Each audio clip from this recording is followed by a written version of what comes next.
प्रश्नोत्तर Ratnamalika by Sri Shankaracharya. Shloka 19. Kasmai namamsi devaha kurvanti daya pradhanaya.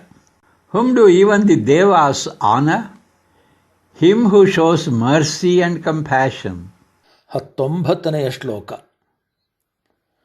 ಯಾರನ್ನು ದೇವತೆಗಳೂ ಸಹ ಗೌರವಿಸುತ್ತಾರೆ, ಕರುಣೆ ಮತ್ತು ಅನುಕಂಪ ತೋರುವವನನ್ನು.